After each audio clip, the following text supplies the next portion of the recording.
Wewe unasema kwamba nimeona ukisukuma sana ndugu yetu Mani Weta. Huko unasema Weta aende apumzike, si ndio? Anasema ati Weta nini? Tena unasema Mudavadi. So mimi nakuomba Natembea, hiyo list yako haijajaa. Tuko na mandugu wa Weta na Oparanya pia hao waende nao. Huyu Oparanya na huyu Eugene Wamalwa pia waende na huyu, hao watu wote waende.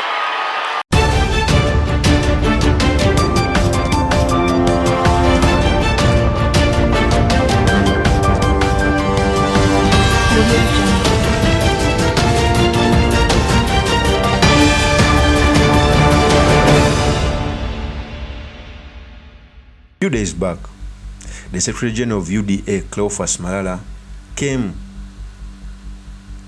in close interface with the Governor NATEMBEYA, where they exchanged words. We all know Governor NATEMBEYA has had a history of attacking the Speaker of the National Assembly, Moses Wetangula, and the Prime Cabinet Secretary, Mudavadi, for failing to lead the LUHYA nation to where it's supposed to be. Truth be told, the LUHYA nation is like a community which is cursed. It is the biggest community, yet it has little effect in the way how politics is done in Kenya. The reason I'm saying that it has little effect is because it has always given support to Raila Amolo Odinga. Okay? And it has not used its best to see how they can be in government. One may ask that in 2022 they have two positions. One as a speaker and one as a prime cabinet secretary. Ladies and gentlemen, even by having those two positions, it did not give very many votes to the Kenya Kwanza government. In fact, if William Ruto wanted to go by the memorandum which was signed by the UDA and Wetangula and Mudavadi of bringing 70% of the real vote in the basket, they would not hold those positions because they never brought 70% of the votes. That means they failed on their assignment, yet they are the second biggest community. When CLEO Malala was telling off Governor NATEMBEYA, he told him that he should stop calling Wetangula and Mudavadi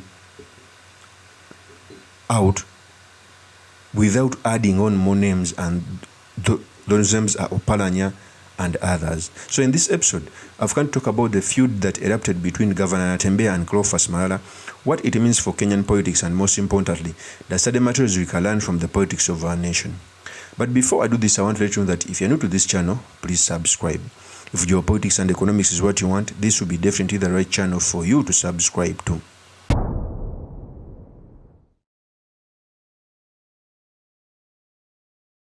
So during a ceremony, CLEO Malala told off Governor NATEMBEYA that he should stop calling out Moses Masika Wetangula and Mudavadi, that they failed the LUHYA nation.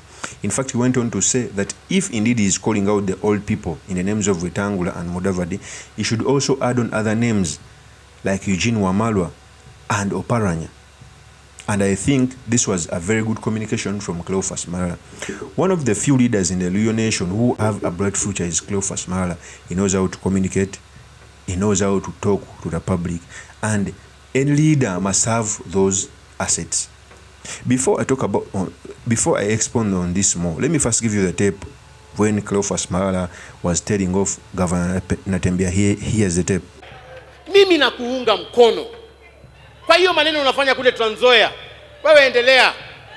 Sababu wewe unasema kwamba nimeona ukisukuma sana ndugu yetu Mani Weta. Huko unasema Weta aende apumzike, si ndio? Anasema ati Weta nini?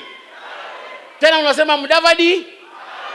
So mimi nakuomba Natembea, hiyo list yako haijajaa. Tuko na mandugu wa Weta na Oparanya pia hao waende nao. Huyu Oparanya na huyu Eugene Wamalwa pia waende na huyu, hao watu wote waende. Haiwezekani bana. Ati mimi nasikia. Niseme nisiseme. Nitoboe nisitoboe. Ati mimi nasikia. Ati 2027. Ati Oparanya anataka kukuwa senator. Oparanya. Wacha kutubeba mafala bana. Wewe umetutawala tangu sijui 1992 ukiwa ile feuds asili. Tena ukuje 2027, 40 years. Ati wewe ukuje kuwa senator Kakamega Oparanya. Hapana. Hapana. Wewe endeni mnyumbani mpumzike. Bas, mimi na That is CLEO Malala. In other words, Natembeya has always called out the old people to leave the young ones so that they can lead the Luhya nation, citing that the old people have failed the Luhya nation, and I indeed concur with Natembeya. Moses Masika Wetangula and Mudavadi have failed to lead the Luhya nation to where it's supposed to be. In fact, if it wasn't for William Ruto to appoint them in those key positions, there would be nowhere. Yet they even brought few votes within the Kenya Kwanza government. But remember, in politics, you cannot tell off someone to retire. Positions are fought for, power is fought for. For anyone to lead the Luhya nation, you must come out and fight for the position, not to just cry. In fact, CLEO Malala was wise in a bid to protect his speaker and prime cabinet secretary. He told Natembeya that also other names must be added on the list, like Eugene Wamalwa. For me, I look at Eugene Wamalwa as a person who adds nothing on the Luhya community. Eugene Wamalwa stopped standing in an election. He just rides on the name of his late father, Mike Kijana Wamalwa. Eugene Wamalwa alone does not have a history in the Kenyan politics. Just he uses the name Wamalwa and rides on the success of his late brother.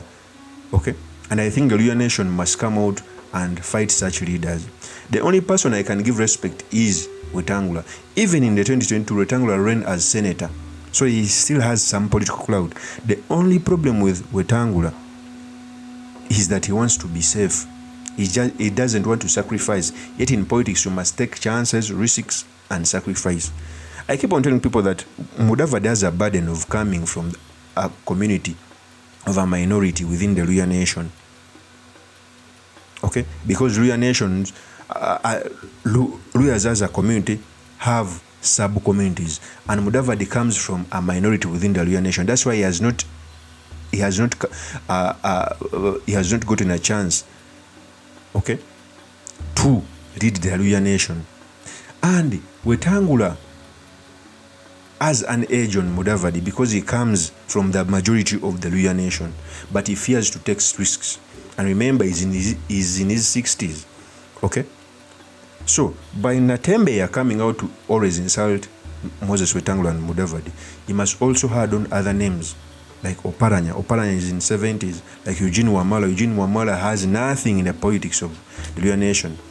He cannot even command a county. Trust me, if he ran for an election in the Western region, he could lose.